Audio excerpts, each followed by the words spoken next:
último grupo, el grupo 8 o 18, encontramos a los gases nobles. Vamos a focalizarnos en ellos. En estos elementos hay una característica muy importante. Los niveles, es decir, los niveles con S y P o los subniveles S y P, están completamente llenos. Es decir, tienen una configuración electrónica en donde los orbitales S o los orbitales S y P están completos con electrones. Esto les da una configuración electrónica, es decir, una distribución de electrones alrededor del núcleo sumamente simétrica y los vuelve estables. Los elementos del grupo 8 o 18 son inertes o nobles, que en química significa que son muy poco reactivos. Son estables, como se encuentran naturalmente, y no necesitan reaccionar ni combinarse para obtener estabilidad. Ya son estables. Esta estabilidad se le da a esta configuración electrónica particular que hace que la región extranuclear sea muy simétrica. En comparación, todos los otros elementos de la tabla periódica no poseen esta estabilidad de los gases nobles. Y van a tener diferentes estrategias para lograr esa estabilidad. A partir de las diferentes estrategias que generen estos átomos para lograr su estabilidad, vamos a poder entenderlos como elementos con un mayor carácter metálico o con elementos con un mayor carácter no metálico y aquellos con carácter intermedio. ¿A qué se refiere con el carácter metálico o el carácter no metálico? Aquellos elementos que tienen pocos electrones en el último nivel pueden usar como estrategia perder esos electrones y quedarse con el nivel anterior completo, adquirir la configuración del gas noble más cercano y ser estables. Es decir, a la tendencia a formar cationes, que implicaría perder esos electrones, la denominamos carácter metálico. Por otro lado, aquellos elementos que tienen varios electrones en el último nivel, tienen la opción para estabilizarse de aceptar electrones y transformarse en aniones, y de ese modo adquirir la configuración de gas noble. Por lo que van a tener justamente tendencia a formar aniones. A esta tendencia la denominamos carácter no metálico. Esto nos va a ayudar a entender cómo se combinan los átomos para estabilizarse. En el sentido de pensar que los electrones del último nivel son los responsables de la reactividad química, es decir, cómo se van a unir, si van a perder electrones, si van a aceptar electrones y cuántos, con el tal de adquirir la configuración electrónica de un gas noble y estabilizarse. A partir de ahí vamos a poder estudiar los diferentes tipos de uniones, pensando en cómo se combinan, por ejemplo, metales con no metales entre sí o metales entre sí, dando origen a todas las sustancias conocidas. Vamos a llamar un enlace iónico a la combinación entre metales y no metales. Un enlace covalente al enlace entre no metales entre sí y un enlace metálico al enlace entre metales entre sí. Para eso nos vamos a valer de una propiedad que van a tener cada uno de los átomos denominada electronegatividad. La electronegatividad nos da una idea de la tendencia a atraer electrones cuando el elemento se combina. Entonces, obviamente, los no metales, que son los que necesitan electrones para adquirir la configuración de gas noble, son aquellos que tienen los valores de electronegatividad más altos, mientras que los no metales son aquellos elementos que tienen la menor atracción por los electrones. De hecho, tienden a perderlos y por lo tanto tendrán los valores de electronegatividad más bajas. Acá vemos una escala en donde observamos el valor de electronegatividad máximo para el flúor y cómo va descendiendo en la tabla periódica a medida que nos alejamos de ese elemento. Algo importante que tenemos que tener en cuenta es el hidrógeno.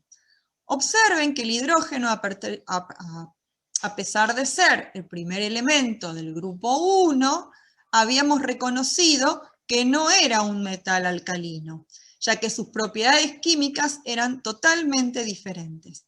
Si observamos el valor de electronegatividad del hidrógeno, lo tendríamos que considerar como un no metal. Entonces, recuerden, el hidrógeno, a pesar de ser el primer elemento del grupo 1, no es un metal y es marcadamente más parecido a los no metales, así que lo vamos a considerar como no metal. Vamos a tratar de describir cómo entender cómo se unen los elementos en estos tipos de enlaces. Entonces, dijimos que la electronegatividad de un átomo mide la tendencia del mismo a atraer los electrones en un enlace químico. Una unión iónica se va a generar con átomos con alta electronegatividad, no metales, enlazados con elementos con baja electronegatividad, los no metales. Para poder saber si un enlace tiene un mayor carácter de ion o un mayor carácter de covalente, podemos hacer una simple cuenta y comparar los valores de sus electronegatividades. En el caso del fluoruro de sodio, es decir, la combinación del sodio con el flúor, observamos que están enlazados un elemento muy electronegativo, el flúor, y un elemento muy poco electronegativo, el sodio. Con lo cual tenemos una marcada diferencia de electronegatividad. En el bromuro de litio está enlazado un bromo con un litio. En este caso también tenemos una diferencia de electronegatividad, pero no es tan marcada. Si consideramos la molécula de dinitrógeno, como los dos átomos que están unidos son nitrógeno, no hay diferencia de electronegatividad. En ese caso, decimos que los electrones se estarán compartiendo y tenemos un enlace netamente covalente. En la imagen inferior vemos que en realidad no hay enlaces iónicos o enlaces covalentes, sino que hay una graduación desde enlaces covalentes a enlaces iónicos. Y que esa graduación viene dada por la variación o por la diferencia de electronegatividades entre los átomos enlazados. Cuando la diferencia de electronegatividad es muy alta, decimos que el enlace es marcadamente iónico. Y entonces vamos a tener una transferencia de electrones. Es decir, el elemento menos electronegativo pierde sus electrones o su electrón, se estabiliza, el elemento más electronegativo acepta su electrón y se estabiliza. Hay una transferencia de electrones. En el caso de que no haya diferencia de electronegatividad, en ese caso vamos a tener enlaces más covalentes, que implica no perder ni aceptar electrones, sino compartirlos. Y en el medio de los valores de electronegatividad, podemos llegar a tener enlaces en donde los electrones se estén compartiendo en forma desigual. Es decir, los electrones se encuentren más atraídos por un átomo, el más electronegativo, pero por el otro. Vamos a discutir cada uno de estos casos a continuación. Por ejemplo, ¿qué pasa cuando yo enlazo átomos muy electronegativos con muy poco electronegativos? Por ejemplo, un metal con un no metal. Es decir, vamos a tener un enlace predominantemente iónico. ¿En qué se basa la formación de estos compuestos a través de este tipo de átomos? Vamos a pensar lo siguiente. Habíamos dicho que las configuraciones de los gases nobles eran sumamente estables por esta simetría de la región extranuclear. Todos los demás elementos no tienen esta configuración y van a tratar de adquirirla por diversas estrategias. Entonces, por ejemplo, si consideramos el átomo de sodio, El átomo de sodio tiene un único electrón en su último nivel. Esto tiene que ver con el lugar en la tabla periódica que ocupa.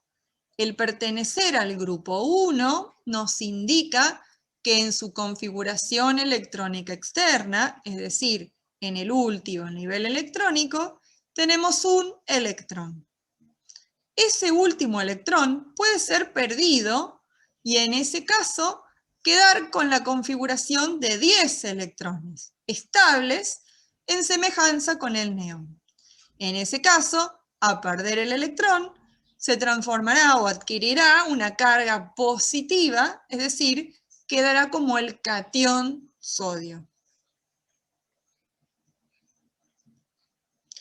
¿Qué pasará, por ejemplo, en el caso del cloro? El cloro es del grupo 17, o antiguamente llamado grupo 7. En este caso, tiene 7 electrones en el último nivel. Es decir, para adquirir la configuración de gas noble, tendría que ser completar el S y el P. Eso incluiría aceptar un electrón para completar con 8 electrones el nivel 2. En este caso, esto requeriría aceptar un electrón. En el caso de aceptar un electrón, se va a transformar en el anión cloruro. Una manera sencilla de poder entender cómo se combinan los átomos y de pensar cuántos electrones tiene que perder o cuántos electrones tiene que aceptar un átomo para poder entender qué estrategias van a usar para estabilizarse, la propuso Lewis. Lewis pensó, en vez de poder escribir toda la configuración electrónica, basémonos en la configuración electrónica externa, que es lo que nos indica qué estrategia va a seguir ese átomo para estabilizarse. En ese caso, Lewis propone lo siguiente: representar a los elementos químicos mediante su símbolo químico y alrededor, mediante puntos o dots, los electrones de la configuración electrónica externa. Lo cual es muy sencillo de conocer, dado que coinciden con el número del grupo de la tabla periódica al cual pertenece. Entonces, observemos a los estables. El helio es estable cuando tiene 2 electrones en el último nivel, porque completa el orbital S del nivel 1. El neón, el argón y los siguientes, al completar el S y los P, tienen a su alrededor, en la configuración electrónica externa, 8 electrones, y eso los estabiliza. A partir de acá se puede entender la famosa regla del octeto, con la cual hay que trabajar con cuidado, ¿sí? Ya que es cierto que la mayoría de los elementos representativos tratan de rodearse de 8 electrones, pero no se cumple siempre. Pensemos que esto es una aproximación y es un modelo.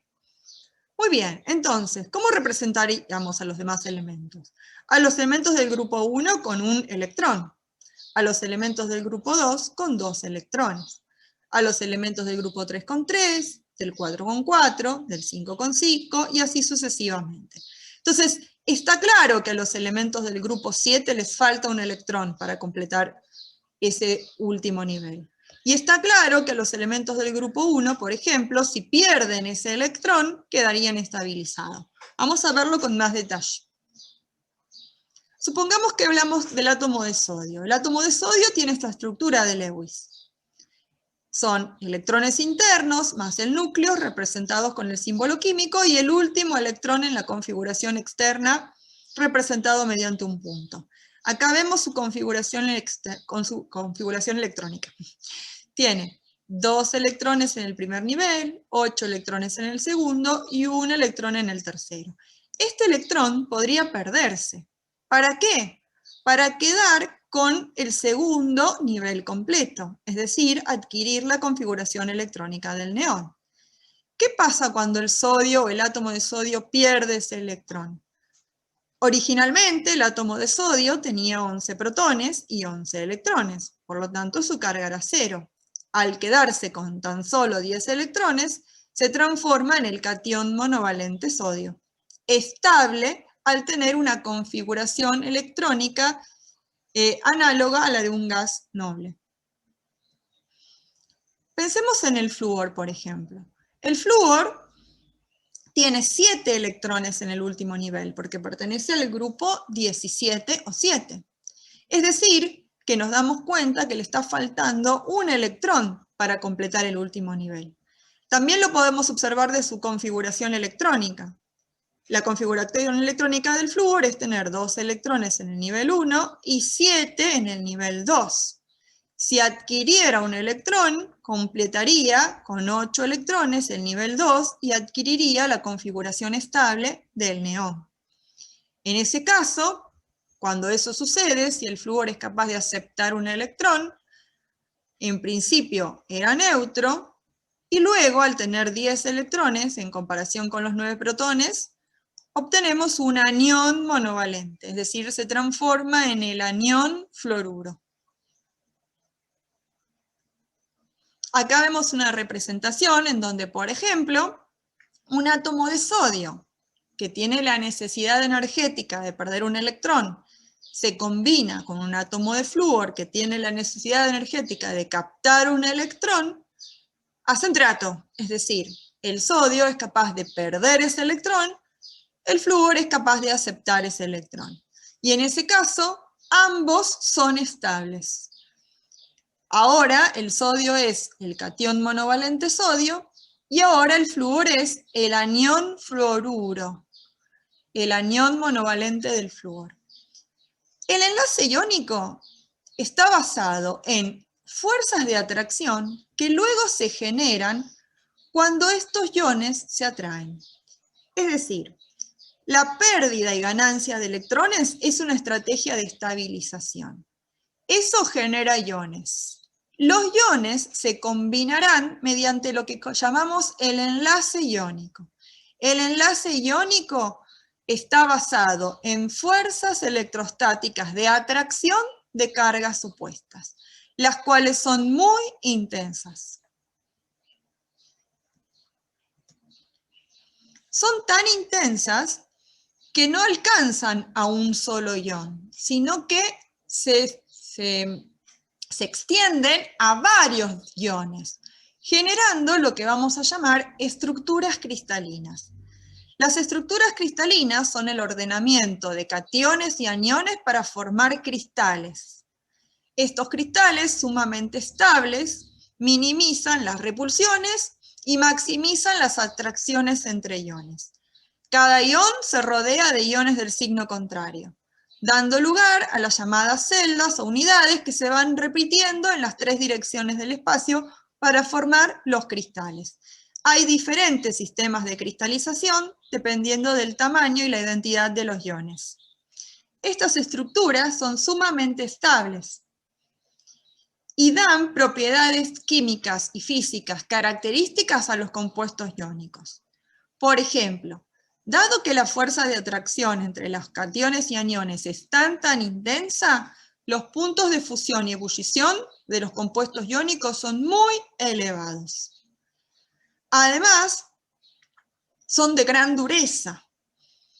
Otra propiedad interesante es que la gran mayoría, muchos, no todos, son solubles en solventes polares.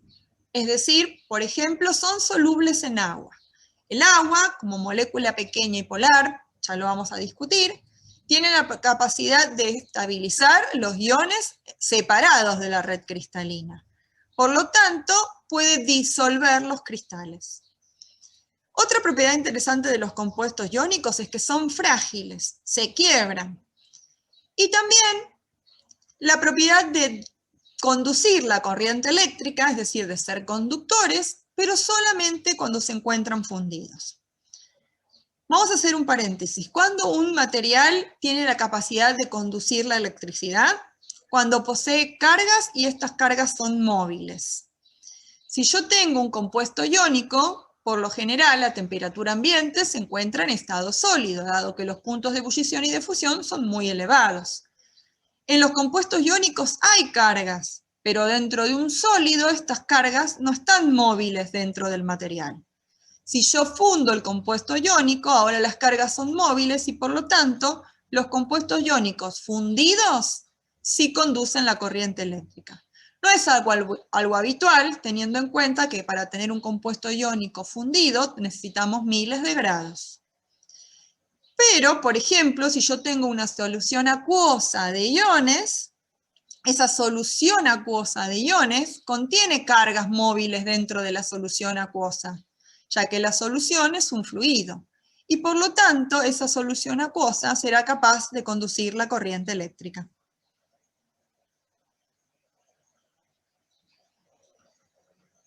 ¿Qué pasa con aquellas sustancias formadas por elementos no metálicos entre sí?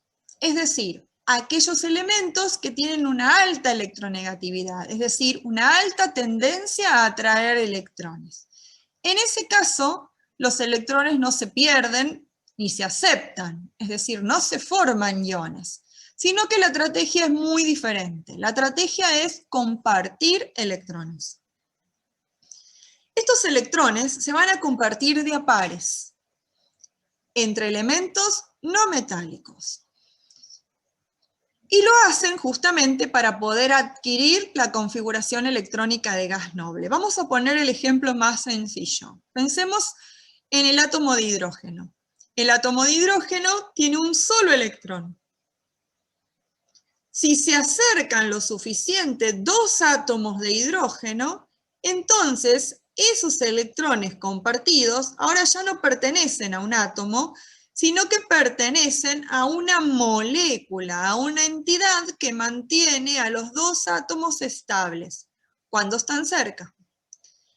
Esta entidad, llamada molécula, tiene un límite definido y tiene las propiedades mínimas de la sustancia que representa. Vamos a ver otros ejemplos. ¿Cómo se estabilizarían dos átomos de flúor? Antes vimos que el átomo de flúor tiene 7 electrones en el último nivel. Por lo tanto, necesita compartir un electrón con, por ejemplo, otro átomo de flúor para poder cada átomo de flúor contar con 8 electrones a su alrededor, generando lo que se conoce como la molécula de flúor o difluor. Cada par de electrones compartidos se va a representar con una barra, con una línea. A veces los pares de electrones libres también se representan. Pensemos en el agua. El agua está formada por 2 hidrógenos y un oxígeno. El oxígeno es el elemento del grupo 16, por lo tanto tiene 6 electrones.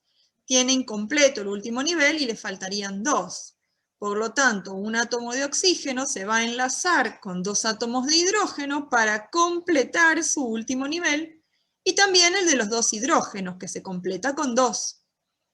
En este caso, se van a generar 2 enlaces covalentes simples entre cada hidrógeno y el oxígeno. Miremos el amoníaco, formado por 3 hidrógenos y un nitrógeno.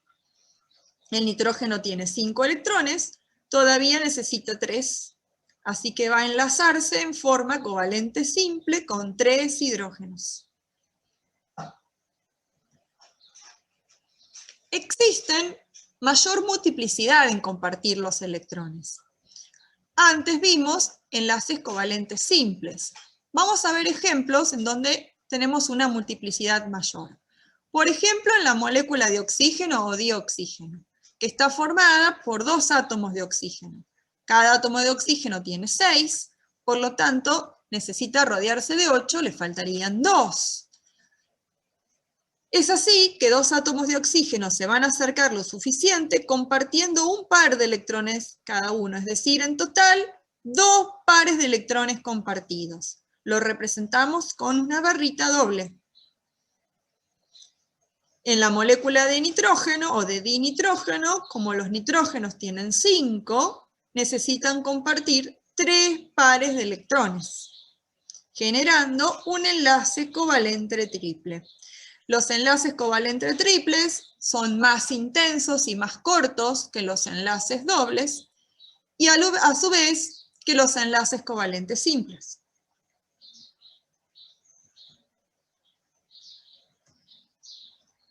Habíamos visto que dentro de los enlaces covalentes podíamos diferenciar en cuanto a la diferencia de electronegatividad de los átomos que se están uniendo, diferentes variaciones. Vamos a definir enlaces covalentes polares y enlaces covalentes apolares, dependiendo de si existe una diferencia de electronegatividad entre los átomos enlazados, los que comparten electrones, o no. Por ejemplo, cuando yo enlazo o genero un enlace covalente simple entre dos átomos iguales, van a poseer igual electronegatividad. ¿Eso qué significa? Que tienen exactamente la misma tendencia a atraer electrones. Por lo tanto, estos electrones van a generar una nube electrónica simétrica alrededor de los núcleos. Ahora, si los enlaces están siendo compartidos por elementos diferentes, por lo tanto con diferente electronegatividad, entonces vamos a tener diferencia en la atracción y se va a generar una zona en donde parecería haber más electrones, porque están más atraídos. A eso le llamamos una zona con densidad negativa, y una zona en donde parecería haber menos electrones, porque están menos atraídos, y por lo tanto, una densidad positiva. Atención con esto, son densidades. Los electrones están siendo compartidos. No hay pérdida ni ganancia de electrones, es decir, no hay iones, solo densidades de carga que generan lo que se conoce como un dipolo. La aparición de dos polos dentro de ese enlace, un polo positivo y un polo negativo. A veces se representa esta polaridad, incluyendo su dirección y sentido, mediante un vector llamado momento dipolar.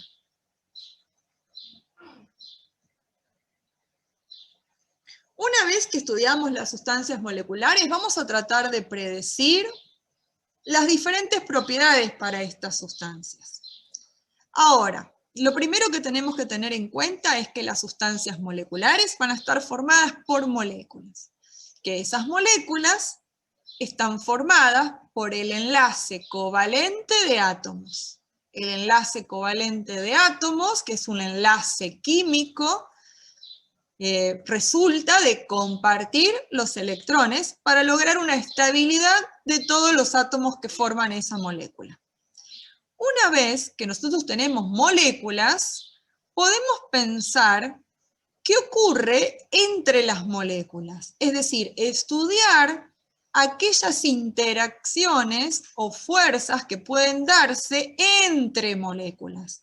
A ellas las llamamos fuerzas intermoleculares, porque son entre moléculas. Existen tres tipos de fuerzas intermoleculares que nos van a ayudar a entender las diferentes propiedades de las sustancias moleculares. Por ejemplo, las interacciones dipolo-dipolo, que son aquellas interacciones que se dan entre moléculas que son polares, entre el polo positivo de una y el polo negativo de otra. Las fuerzas de dispersión o de London, que tienen que ver con cuando una molécula, aunque sea no polar, está formada con una nube electrónica y esa nube electrónica puede ser deformada a través de la interacción con otra molécula.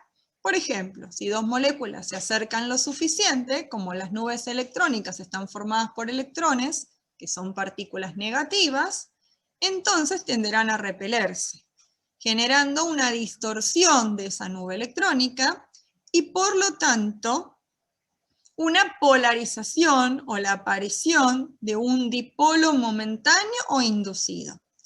Ese dipolo momentáneo o inducido puede ser más o menos intenso dependiendo del tamaño de la molécula. Es decir, en moléculas más grandes, de mayor tamaño, se genera un mayor dipolo, un dipolo más estable que en moléculas más pequeñas.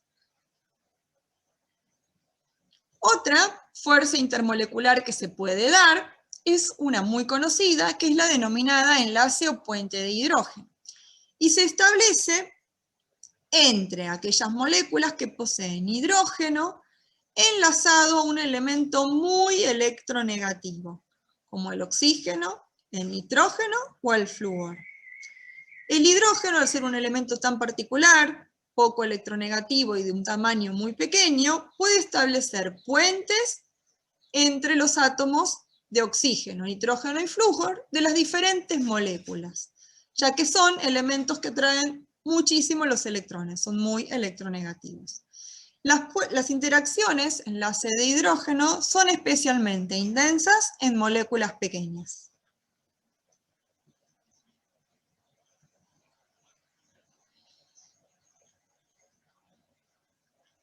Muy bien, entonces, repasando. Cuando yo tengo una sustancia molecular, vamos a poder entender las propiedades de estas sustancias a partir de pensar qué interacciones entre las moléculas, que son las partículas que componen estas sustancias, se pueden establecer.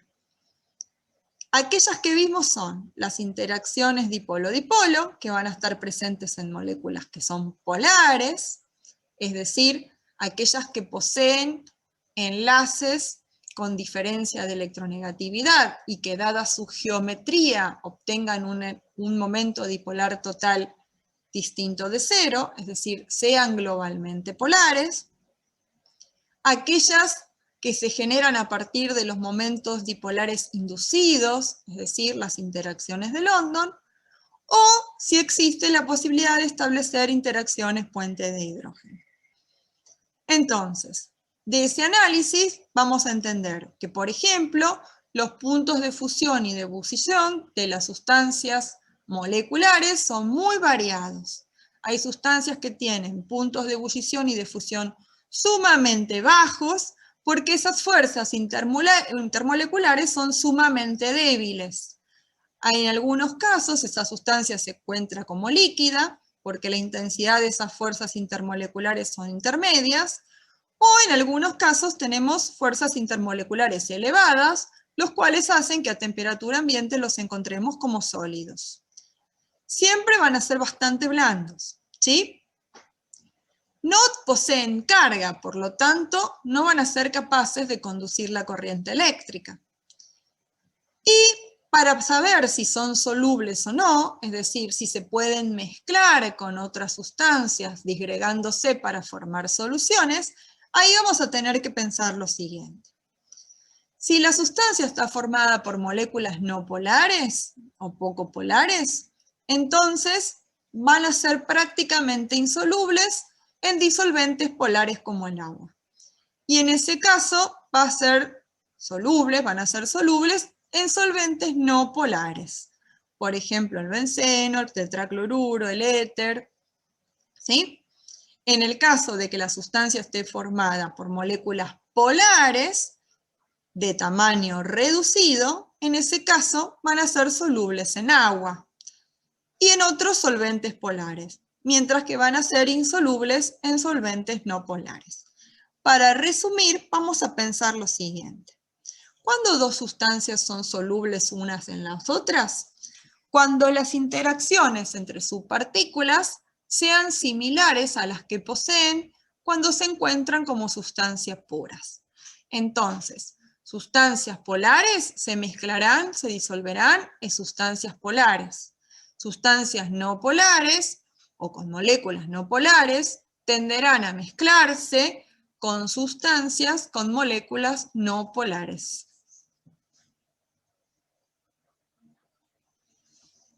Hay un último enlace que tenemos que analizar. Vimos el enlace iónico generado por los iones formados a través de perder y aceptar electrones para los metales y no metales combinándose. Vimos el enlace covalente, el cual nos permite formar las moléculas en las sustancias moleculares, enlace que está basado en compartir electrones. Y nos falta ver el enlace metálico. El enlace metálico se establece cuando se unen átomos de metales entre sí como por ejemplo en las sustancias elementales metálicas.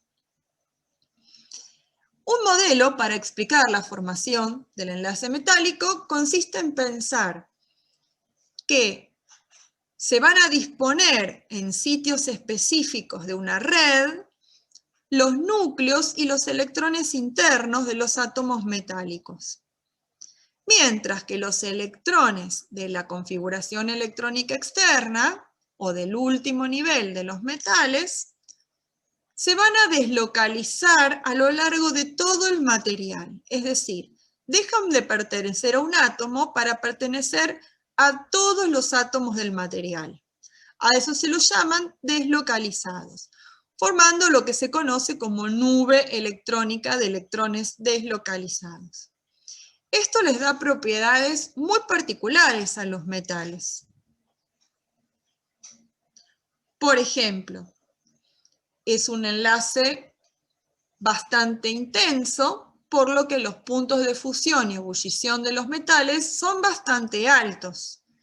Suelen ser blandos y dúctiles. Podemos hacer chapas, podemos hacer hilos, podemos moldearlos, podemos trabajarlos si los calentamos. No son frágiles como los compuestos iónicos. También el hecho de que no puedan ser disueltos en los solventes, ya sean polares o no polares. Y el hecho de tener estos electrones deslocalizados en esta nube electrónica les da características como el brillo metálico y la posibilidad de conducir la electricidad, al considerarse que los electrones deslocalizados son cargas móviles a lo largo del material, aún en estado sólido.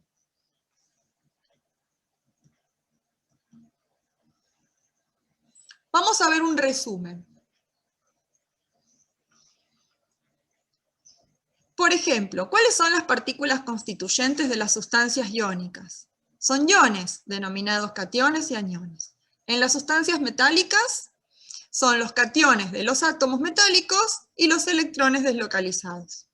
Y en las sustancias moleculares son moléculas. ¿Qué tipos de enlaces existen? En el caso de la sustancia iónica se denomina enlace iónico y es debido a fuerzas electrostáticas, es decir, atracción entre cargas opuestas. En el caso de las sustancias metálicas lo denominamos enlace metálico. Y en el caso de las sustancias moleculares vamos a tener el enlace covalente dentro de las moléculas y enlaces o fuerzas intermoleculares entre moléculas. ¿Qué propiedades se asocian a cada una de las sustancias? Bueno, por ejemplo, las sustancias iónicas son duras, pero son frágiles. En el caso de las metálicas, son duras también, pero pueden ser blandas, pueden ser moldeables. En el caso de las sustancias moleculares, son muy blandas, ya que las fuerzas intermoleculares son fáciles de vencer y entonces se pueden deslizar una molécula sobre la otra. ¿Qué propiedades eléctricas poseen? La sustancia iónica es aislante, salvo que esté fundida o en solución acuosa. En el caso de las sustancias metálicas son siempre conductoras, siempre poseen el mar de electrones capaz de conducir la corriente eléctrica. Las sustancias moleculares son aislantes ya que no poseen cargas. ¿Cómo son los puntos de fusión en comparación? En las sustancias iónicas son muy altos porque la fuerza de atracción entre las partículas es muy alta. En las sustancias metálicas son moderados a altos debido al enlace metálico. Y en el caso de las sustancias moleculares son muy bajos o moderados. ¿En qué se disuelven? Bueno, las sustancias iónicas en general se disuelven en agua o en solventes polares de masa molecular pequeña. En el caso de las sustancias metálicas, son insolubles en todos los solventes. Pero, por ejemplo, si fundo dos metales, pueden unirse entre sí, formando lo que se llaman aleaciones. Las sustancias moleculares, su solubilidad va a depender de si son moléculas apolares o son polares. Habíamos visto que si son apolares, solo se disolverán en sustancias no polares.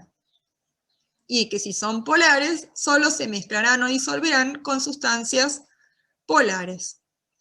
¿Qué otras propiedades? Bueno, por ejemplo, en las sustancias iónicas, vimos que fundidos o disueltos conducen la electricidad.